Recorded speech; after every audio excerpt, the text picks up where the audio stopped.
Hey everyone, this is Alex of Blind Car Garage. This is the part two of the tow truck. Here's what we found. I looked in the distributor and I found a lot of the crud that you see inside.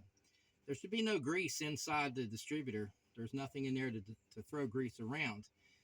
What I found is right here at the rotor button where it connects to the coil is very greasy. I would assume, based on the location, there's a strong chance that the coil, which has some oil inside of it based on how it's built, has probably been overheated to the point where it's leaking and has gotten down into the distributor.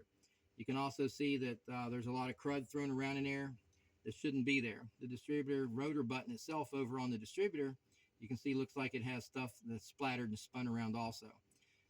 That's oily. It's not water. So one would have to assume some sort of oil got in. Isolator for the coil, probably. Probably so. The other concept is it could be oil vapor coming up through the distributor shaft itself. It's an old engine, things happen.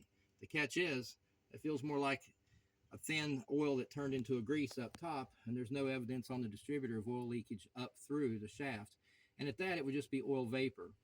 This looks burned and old, so I'm going to assume the coil probably has failed, which also gives the same, diagnosis as far as intermittent spark.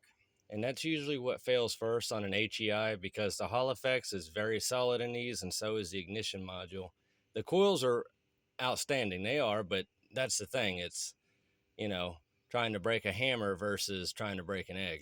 We're still going to pull the distributor out and look it over really carefully to see if we see any evidence of anything else. We'll probably just replace the distributor as a whole with a new coil pack on it and stuff like that, new Cap cap and and rotor. rotor. So basically, a distributor and a basic tune-up.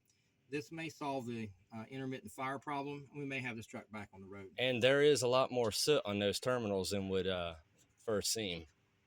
That's pretty bad, isn't it? It is pretty bad, yes. Well, you guys have fun. God bless. And we'll get back to you in the future.